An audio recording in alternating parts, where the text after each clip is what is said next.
Where are you tuned in to SpiceFM this morning on 94.4 in Nairobi, 87.9 in Mombasa, 102.5 in Kisumu, 96.7 in Eldoret, 97.7 in Malindi, 90.9 in Nyeri, and 96.0 in Nakuru.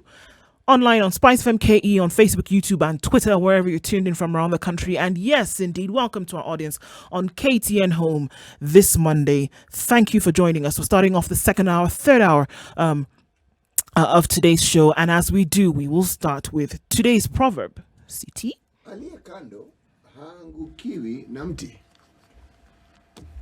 Aliye kando haangukiwi na mti. Tree. By 10 o'clock, I will be saying it clearly. No, actually, by 9 you'll be saying it. Yeah, around 9 o'clock? You'll be saying it quite fluently. Asante. All right. So we kind of gave a segue into this hour's conversation with some of the things we talked about in the last hour and the previous hour.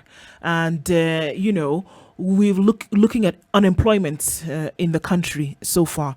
People who graduated from various colleges, TVETs even, universities, 2-3 years ago, still pounding the pavement really hard, looking for work in this country. And so many questions popping up. What must you be? What must you have? What must you do to be able to get into employment? What must the system do to create an environment whereby you finish your education and then you're mopped up into either a business or into employment, or you're going to further your studies?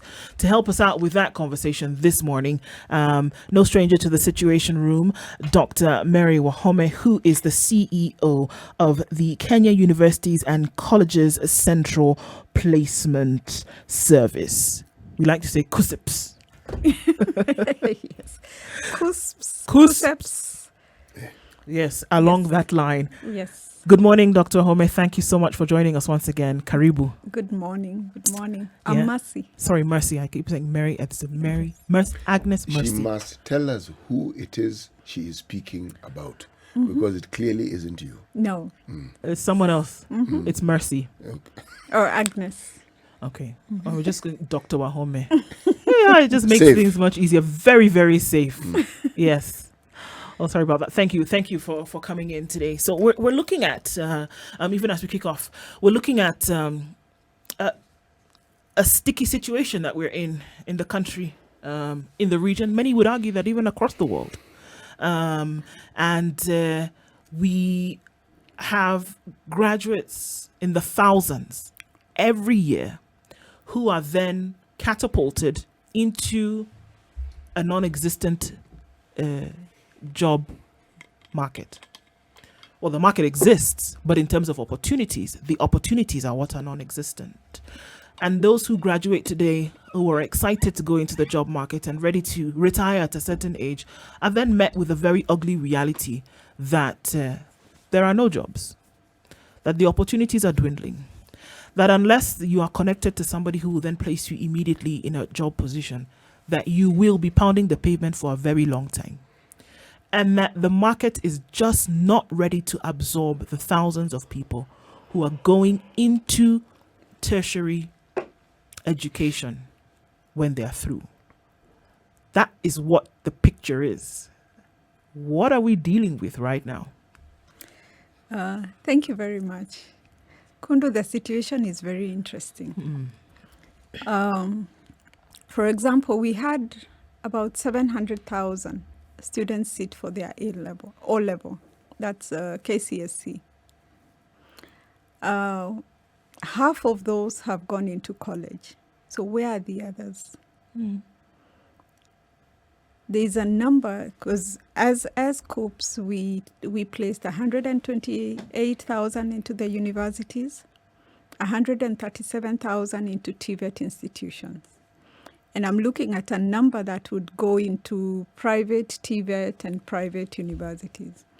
But we cannot account for close to 300,000 young people who think they're done with education and they should go into the job market. And they keep saying there are no jobs, right? But what skills do they have? How has the system prepared them to get into the job market with their KCSE results. Currently, none. Right? Then we have this group that has gone, the group that you have said is graduating every year. What skills are they really going out with to prepare them for the job market? I tend to think differently. Jobs are there, but I think there's a mismatch. The people going out and the jobs that are available, and the attitudes of the people going out to look for the jobs. There's something I'd like to ask, even before we get... When we talk about job market, it's this delightfully amorphous phrase. In this country, what is this job market? Okay, look at where... Break it down. Look at Kenya 10 years ago, or before devolution. Everybody would come to the city to look for jobs, right? And I tend to believe the situation was worse in terms of who knows who and trying to get, and even the available jobs. Now, when we move to devolution, look at the counties like Nakuru today. It's clearly not what it was before. All the way to Lodwar. We have tarmac in Lodwar, we have businesses in Lodwar. I was in Bondo not too long ago, and I found thriving businesses with a lot of Somalis with wholesale shops. It means there are people to buy this stuff. And for them to be able to buy, they must be doing something. They must be working. Bondo is not the way it was 10 years ago. And so are the many towns in this country. So there are definitely jobs that have been created out of Nairobi, right? When you look at the way the world is moving now in terms of technology, our internet services, the speeds of internet, we are not where we were even 5 years ago. And those are opportunities for business, online businesses and marketing through online. So clearly, there is a big difference in terms of availability of job market.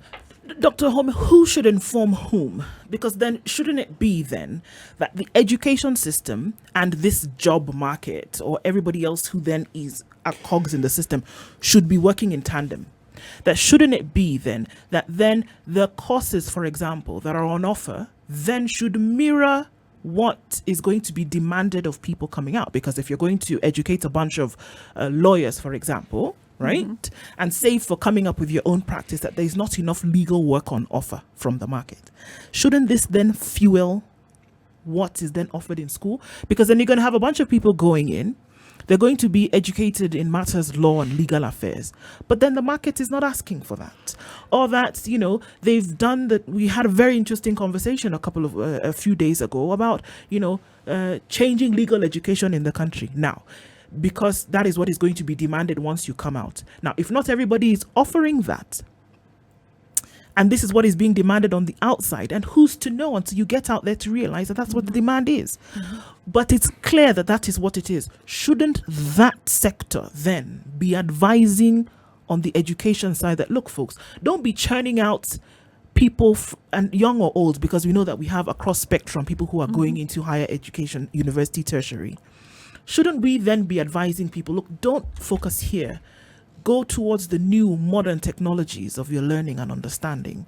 And then you're feeding in people who are of the skill set that the current market is requiring. Actually, I want to add on to what you're saying. Dr. Harry, there's something you said that has sparked off this thought. Yeah? When you began by saying, I'm of a different thought.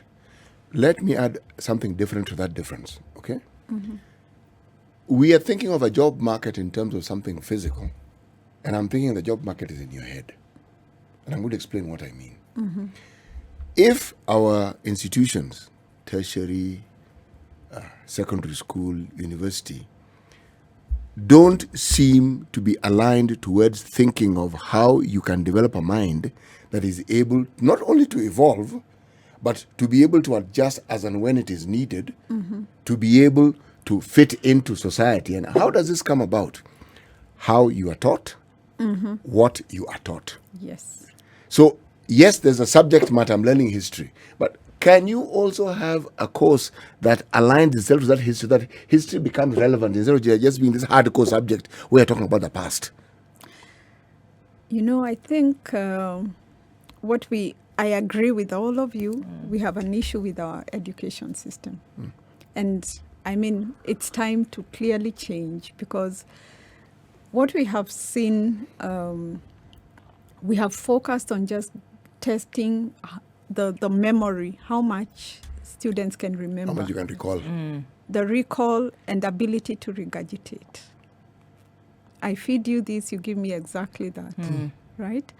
And we have not engaged the labor, market as much as we should to be able to connect what is the need out there and how is the world changing and what are the new job opportunities that are coming up and what we are training the students to be. There hasn't been that connection. So that we are just giving concepts. If we are talking of business, for example, business studies, we get the students to seeing the types of businesses. There's a sole, there's a franchise and all that. But can they see and connect what is a franchise when you go out, the types of the advantages and the disadvantages? Yeah. So that when you talk about getting training students to go and do business, can they join a franchise? But here everybody thinks, I start my own business. I've studied business, I have business skills, I have some capital I can get from parents and all that. Then I think of just working in silos. So there is a disconnect between what we are teaching the students in school and what is actually out there and how to apply that knowledge.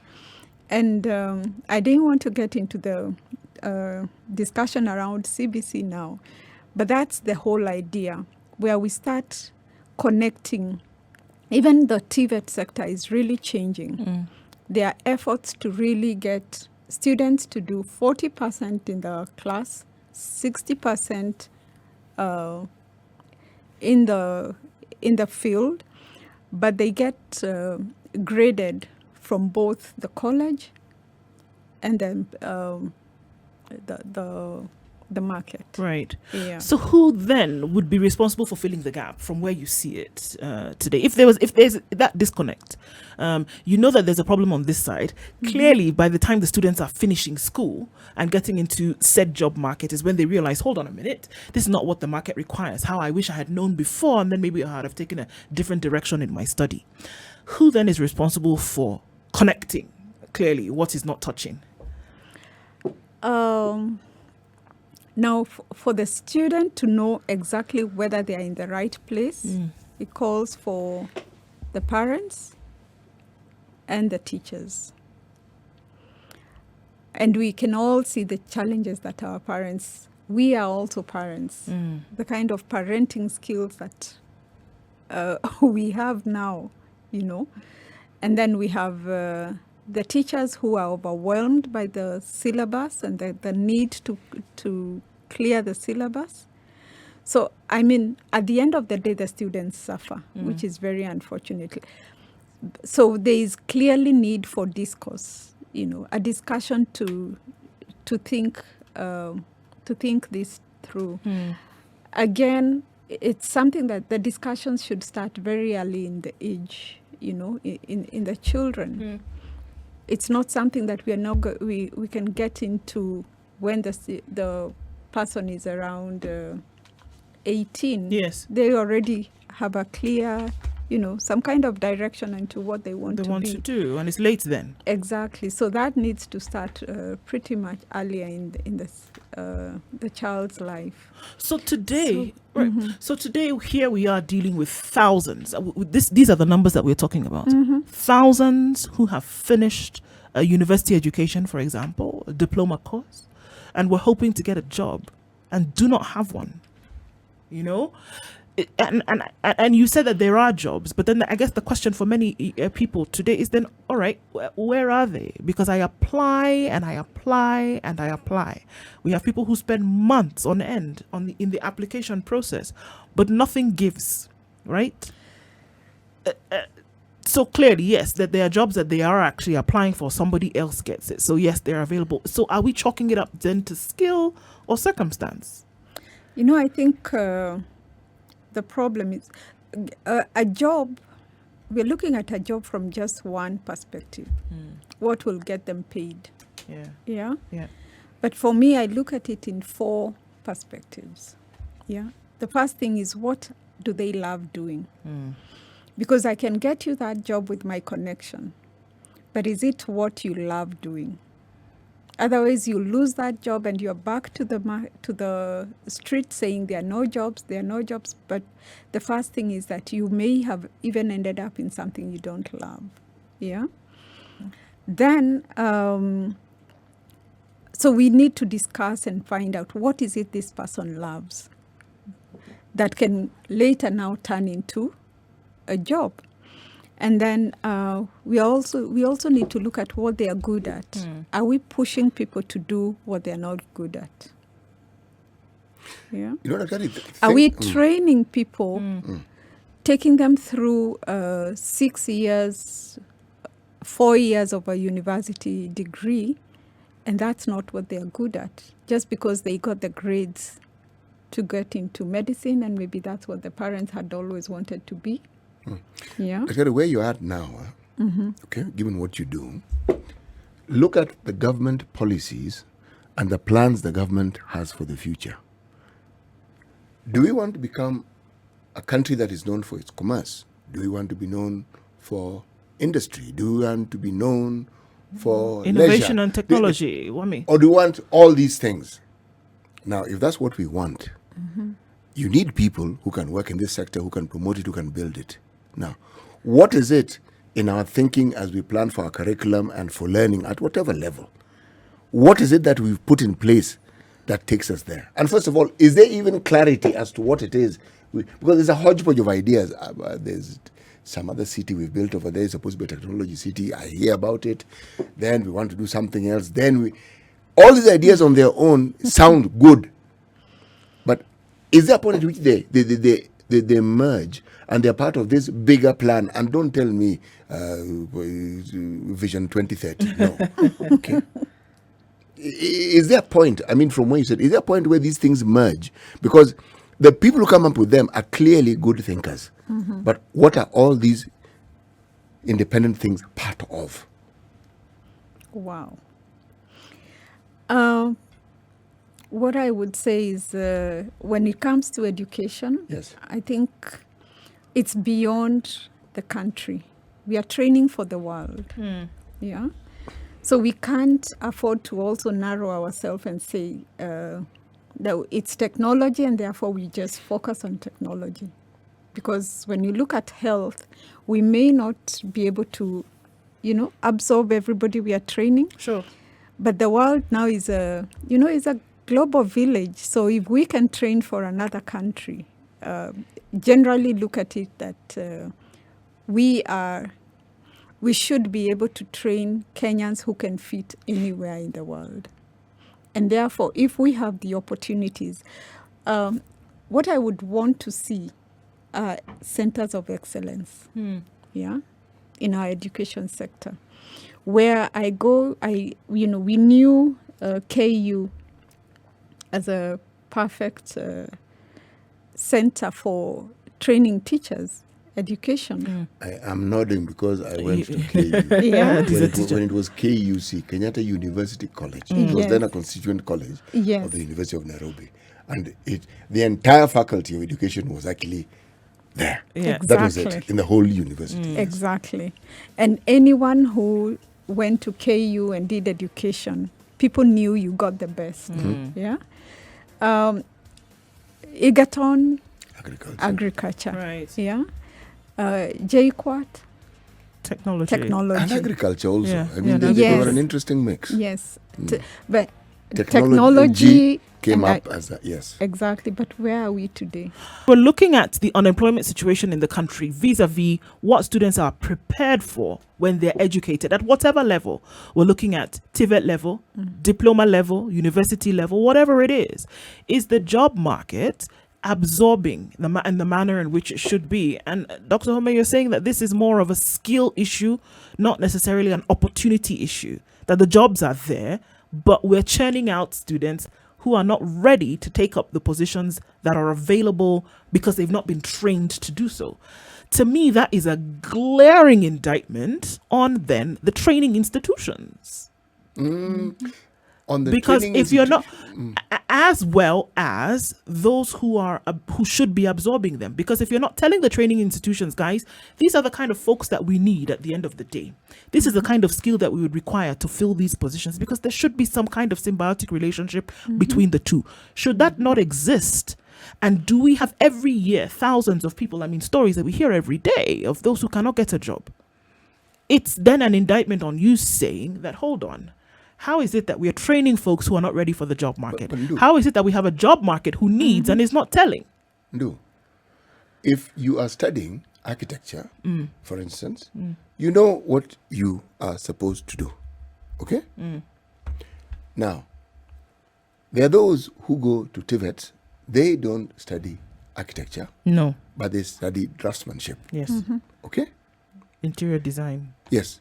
Now, somebody who, I was listening to the BBC this morning, and there is a gentleman who passed away at the age of 49. He had a very strange disease, very, very strange cancer of the heart.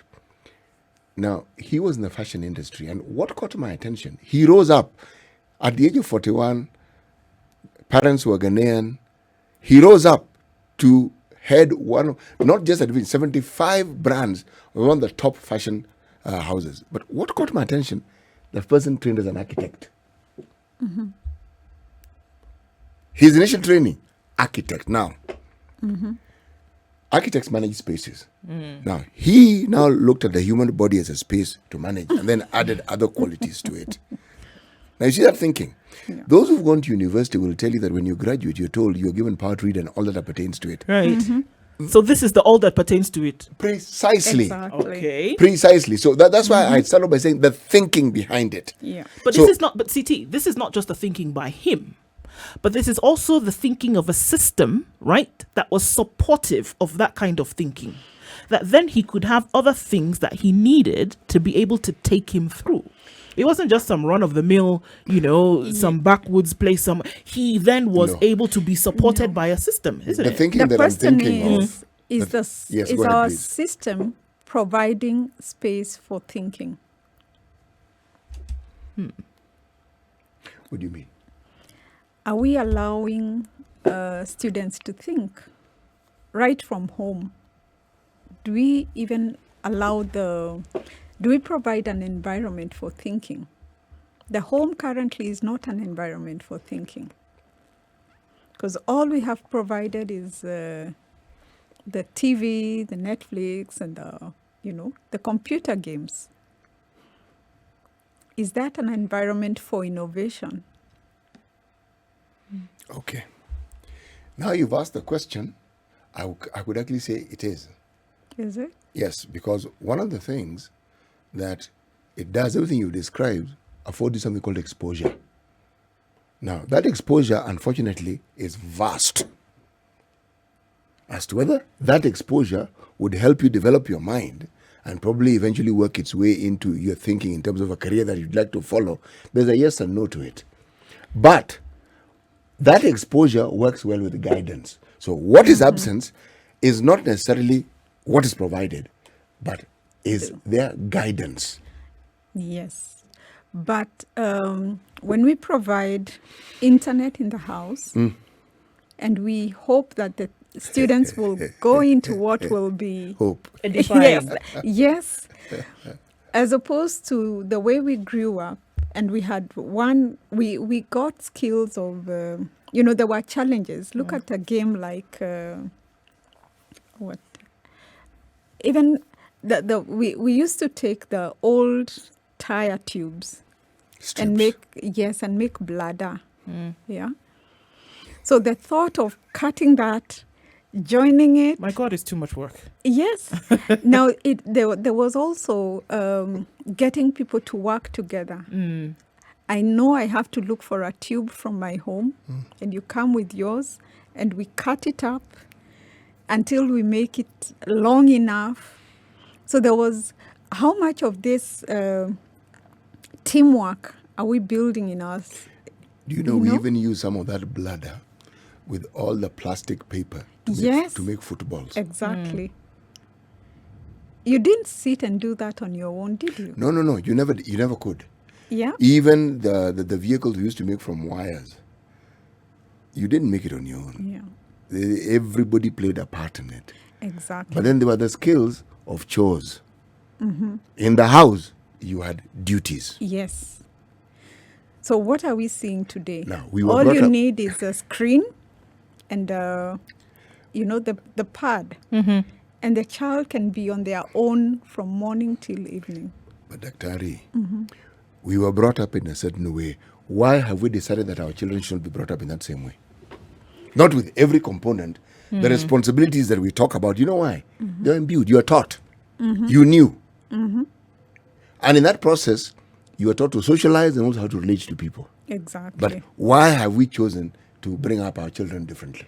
Because the outcome of what we're saying arises from the decisions we have made. Exactly. We see the benefits of our upbringing because we've turned out to be the people we are, but we don't see the same for our children. Why? I think we are appreciating when things have gone wrong. When we start walking our journey and realizing, but at that point we complained. And then we think what is Western is good. Better. Yeah. Even when it comes to training and bringing up. Yeah. Now, on the side of careers, before we took a break, I was talking about our centers of excellence, the need to have those centers of excellence, and looking at what the world needs. So if we have centers of excellence and we can look beyond our borders and see the world needs this, how do we get our students or our children to understand that getting a job or a career also has to address a need, and it's not about me. I hear you, but I'm still, I look at the skills clearly that are needed in the job market. I look at that and I say, okay, sure, maybe there is that disconnect. Maybe it does exist. We're not absorbing. But when you have thousands of people applying for 10 positions, there is a problem here. When you, there was a famous example when we're looking at the IEBC commissioners, these jobs that were just filled a few months ago. We had people in the close to 100,000 applying for those positions. But do you know some have no skills, no idea what they apply for? No, but it's a glaring reality that at the end of the day, but look at it. We can look at the skills, but at the end of the day, they do not have a job. Yes. But on the other side, we have a sector, the blue economy, that really needs, people to work in there. I was in Mombasa the other day, and we signed a partnership with the Bandari Maritime. KUCCPS. Yeah. KUCCPS. Yes, because as we have the Bandari College, they now call it the Maritime Academy. They're not going to Maritime University? Not yet. Okay. I'm guessing they're getting there. But they have there's so much demand. And what I learned, you can go in there with, your diploma in catering, nursing, any discipline. Any discipline. Then you do a 2-week program to understand safety and the marine environment. And then they have all these companies coming to look for people to work in thousands. So they are not able to provide, enough workers for the sector. Yes, go ahead, please. And yet, I went to the college because for the first time, KUCCPS placed students into that college. And for the first time, they are having students coming from, they call them Bara, the inland, from Western, Nyanza, and the other parts. Because people looked at that sector as just a sector for people born and brought up at the coast. So Actually, when you say born and brought up at the coast, you're representing the whole country. Because the one thing that the coast has is that serious mixture of people from all over the country. When we talk about disciplines, Daktari, beyond some of the courses that are given towards practically, like, say, education, okay? Nursing, medicine, architecture, engineering also sometimes a bit iffy. You go and get a master's degree, get a PhD. What skills have you acquired apart from learning and passing exams? By the time you're doing your master's and your PhD, you must have a clear direction on where you want to go. Yes, but what skills do you have? You have, some analytical skills as basics. Yeah, you should be able to just look at things beyond face value. The face value. You must create. You must be creative. Your thinking is what is actually enhanced. Exactly. Precisely. All that reading, all that preparation, it's your thinking. Okay? However, so long as it is required for you to get what you want, it's in place. How often do we see it actually being put in practice? There's a gap there, because if it was, then this discussion would be moot. We would not be having this discussion. Yeah. Because all these dons that we have in all our universities, they go through those processes. But I think, what are they busy doing? Apart from just earning a salary. Chasing money. Yes, regurgitating. Yes. Yeah. And then regurgitating what has been taught, what they taught. To get a paycheck at the end of it all, and not realizing that the future then of these individuals actually is significantly in their hands. But when you look at the dons in the US, universities, they have more time to think, create, and do research. Precisely. Yeah. They focus on research. Yes. We are research poor. Here. Yes. Research and that's is, why yes, we will not see that there is a disconnect between what we are teaching and what the way the world is moving, because we don't have time to go out there and do research. But if we did, I don't think we'd be where we are today. Pardon me for being a dog with a bone on this issue, but I really do, and maybe you can tell me, then you can tell us how we can actually see the symbiosis of these relationships. Because for me, it has to be at a governance level, whereby this is the direction in which the country is going, and it doesn't have to be one direction. It can be, these are the things that we're going to focus on as policy for where we want the country to go, whether it's in research, whether it is education. We have countries on this globe that export their education. That's all they do. That's how they earn, revenue. That's what they do, right? We have those who manufacture other things that are softer skills, and that's what they put out. But there is an agreement that this is what we are going to do. So now, from a governance level, if you have that and say, this is what our policy will be, for me, then what you have is then other sectors working in tandem. Your education sector, then it's very clear that this is what we want to do, in as much as you have people going into private practice. In the public sector, which you will going to need the bulk of people working in anyway, you know that this is the direction in which we are going to be going. So almost automatically, what it means is that in your institutions of higher learning, then you're focusing on those areas with these skills. The disconnect that we are seeing, for me, then is an absence of this symbiosis. So then how can we make sure that we have that working along? Is there no trickle down of communication? Is there no initial understanding to see that this is where we ought to be? Because then if that happens, you're not going to have 100,000 people applying for 2 jobs. You're not going to have 60,000 people applying for 1 position. Those who are jobless or who have jobs. You know, this country has great brains. Mm-hmm. And we see that when our Kenyans go to other countries and they win awards and they take up, very high jobs. Yeah. So what happens when we are in here? Here we promote mediocrity. I think we have the different arms of government, right? And we have the executive that has the technocrats. And people who can sit and think and can do research. But most of what comes out may end up in the shelves. Because what clearly runs the country is more of politics. We have seen the need for a reform in the education sector.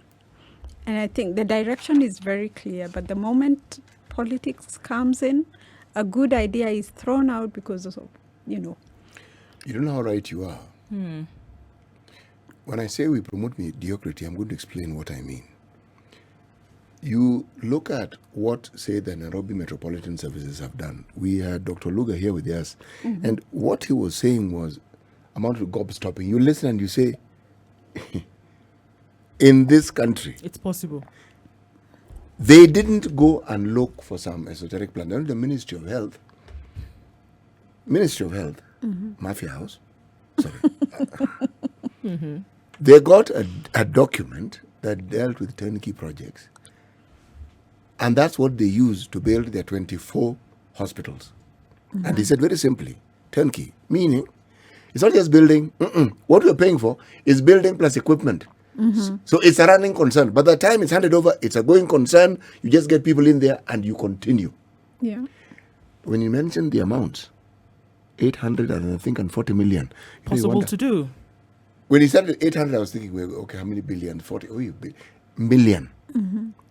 Done.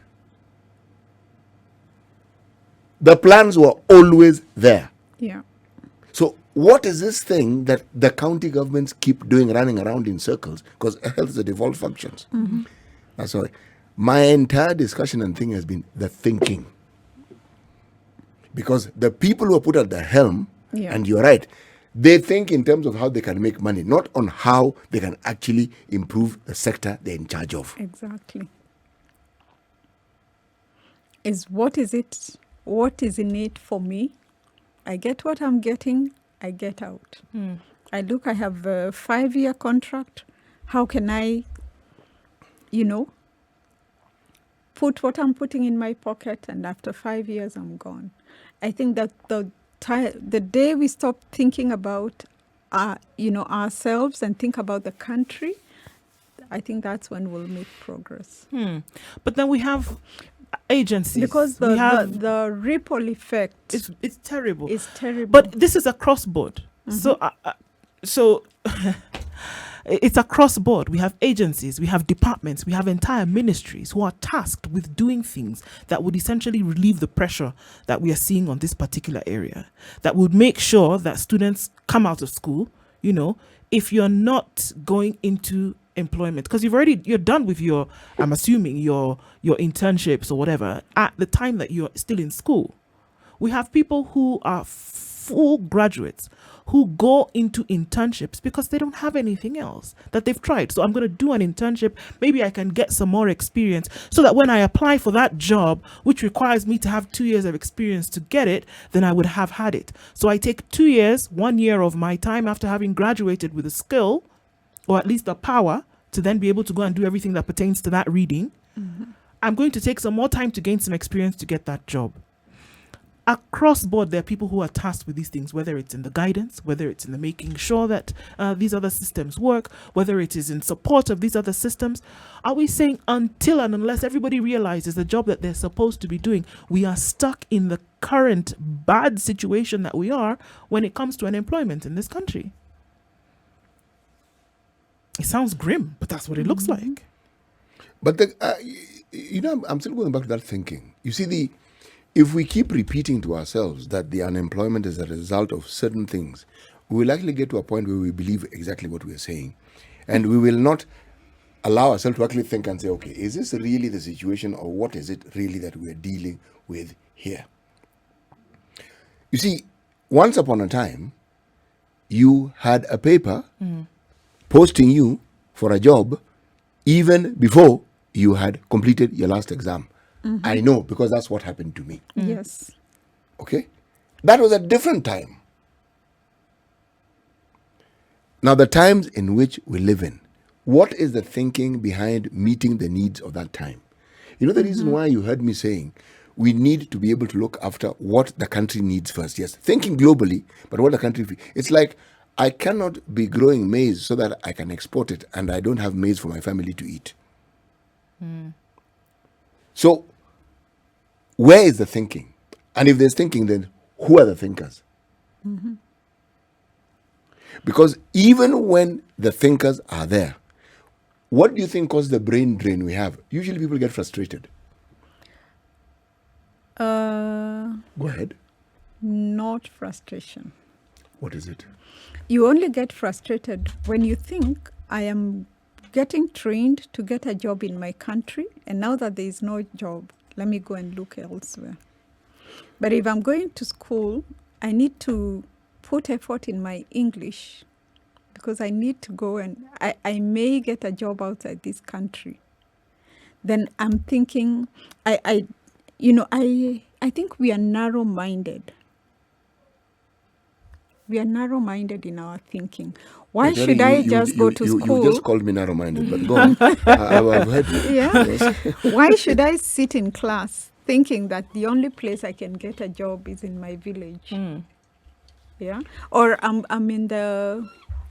studying in some school in Kitui.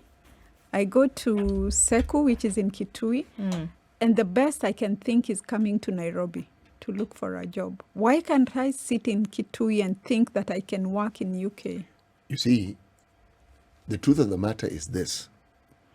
You cannot know what you are not taught or what is available for you to know, and if you're taught to know these things. If you're trained to just get a job, go to university, these are the things come about when you're now frustrated, you are stuck, and you can't move. Then you open up your mind. So the situation we find ourselves in is one of the best things that could have happened to this country. You know, I'm wondering why that student will not think or be taught that way. And yet there is internet. We now have online. I think we choose what to look at or what to use technology for. Yes, we do. But what I know, time is almost running out here. Yeah. So why don't I let you talk? You know, when you leave, I'm still going to be talking. Sure. So, I mean, coming to, there's so much to think about. I mean, what would be your parting shots in this now, even as we're still looking at this unemployment issue here? What would it be that we ought to look to in the future? I think we just let people do their jobs. We have a great plan in terms of education reforms. If we could just let those in the sector do their job, we'll definitely see a difference where we are focusing on looking at not just impacting the hard concepts, but also looking at life skills. I think that's what is missing in our education sector. To actually tell what else the students can do beyond just being able to regurgitate. What can they create? What can they create out of that? Yes. Dr. Mercy Wahome, thank you for joining us this morning. Definitely conversation that needs to continue. Asante Sana for our audience on KTN Home also for joining us today. We will connect again tomorrow. The conversation continues on SpiceFM.